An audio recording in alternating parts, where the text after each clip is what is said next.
Karen's voice was a chainsaw, slicing through the smoky haze of my backyard barbecue. "You're all under arrest for disturbing the peace," she screeched, her meaty hands waving a badge that looked like it came from a dollar store. The nerve of this woman crashing my annual SWAT team reunion with her fake cop act, thinking she could bully her way into shutting us down.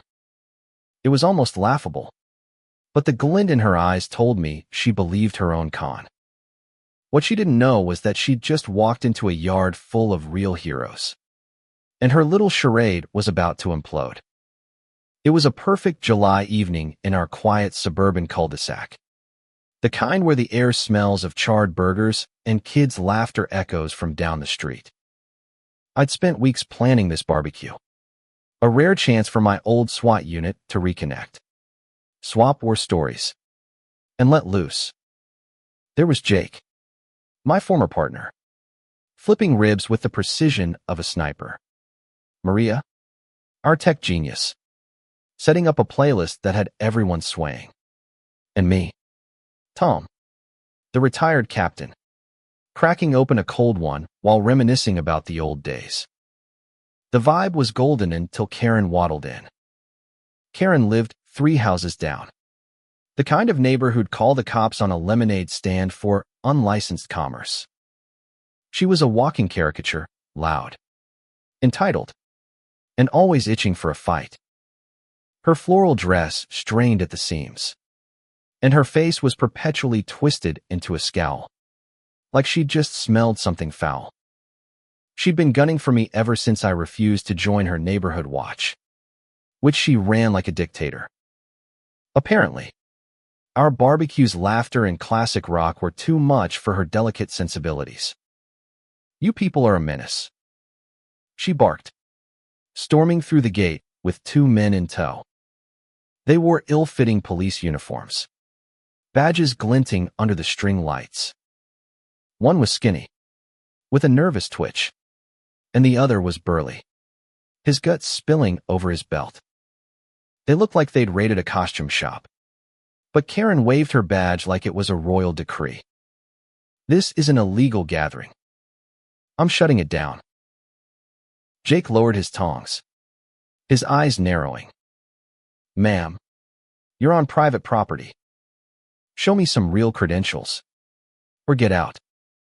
His voice was calm, but I knew that Tony it was the one he used before cuffing someone.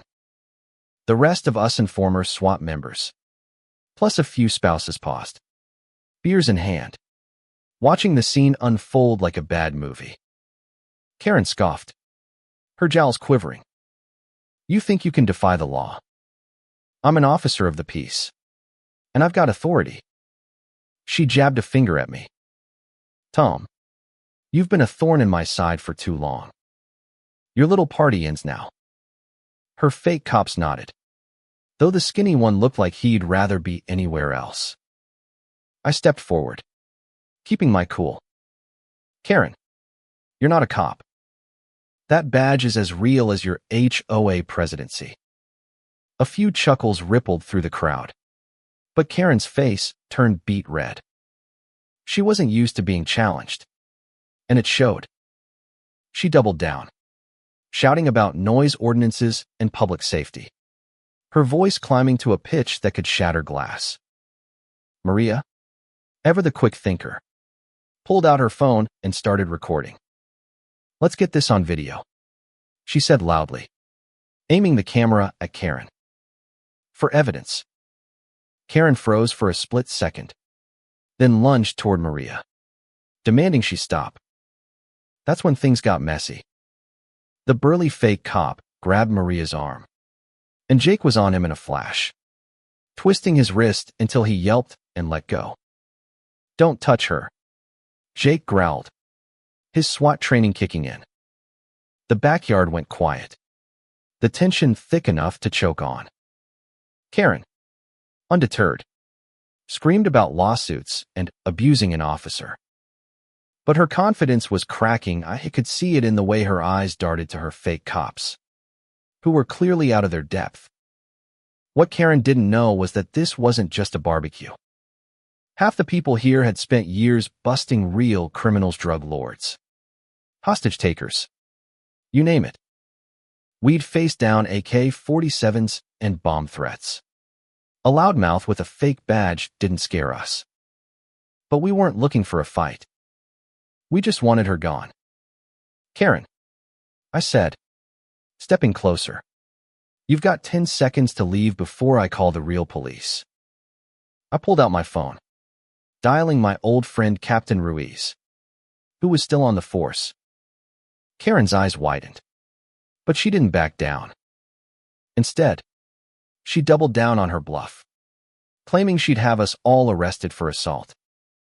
That's when the gate creaked open again, and Captain Ruiz himself stepped into the yard, flanked by 2 uniformed officers.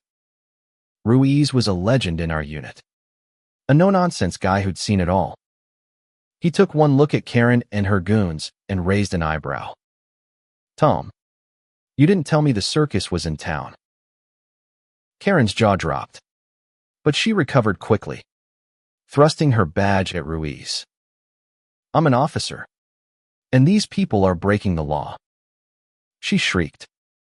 Ruiz glanced at the badge, then at her, his face unreadable. Ma'am, impersonating a police officer is a felony. You want to explain this? The backyard erupted in murmurs. Karen's fake cops exchanged panicked glances, and the skinny one bolted for the gate. Jake was faster, grabbing him by the collar and pinning him against the fence. Not so fast, Jake said, his voice low and dangerous. The burly one tried to make a break for it too, but Maria tripped him with a well-placed foot, sending him sprawling into a lawn chair. Ruiz's officers moved in, cuffing the fake cops while Karen spluttered, her face a mix of rage and panic. You can't do this. I'm protecting the neighborhood, she screamed, but Ruiz wasn't having it. He read her rights as she flailed, her floral dress catching on a rosebush as she was led away. The irony wasn't lost on me, Karen, the self-proclaimed guardian of order, being hauled off for breaking the law. As the police van pulled away, the barbecue resumed, but the mood had shifted. We weren't just celebrating old times anymore. We were savoring a small victory. Karen had spent years terrorizing the neighborhood, weaponizing her entitlement to control everyone around her. But tonight, she'd picked the wrong fight. Her fake badge and fake authority had crumbled in the face of real consequences. Later, as we sat around the fire pit, Jake raised his beer. To karma, he said, and we all laughed, clinking bottles. Maria uploaded her video to the neighborhood group chat, and by morning, it had gone viral. Karen's reign of terror was over, and the cul-de-sac felt a little lighter. But the real lesson wasn't about Karen's downfall. It was about us, the people who stood up, who didn't let her bully us into silence. We'd spent years protecting others, and tonight, we'd protected our own. Karen thought she could intimidate us with a cheap badge and a loud voice. But she forgot one thing: real strength doesn't need a costume. It's in the people who show up, stand together, and call out the fakes. As the fire died down and the stars came out, I looked around at my old team. We weren't just SWAT anymore. We were family. And no one, not even Karen, could take that away from us. The end.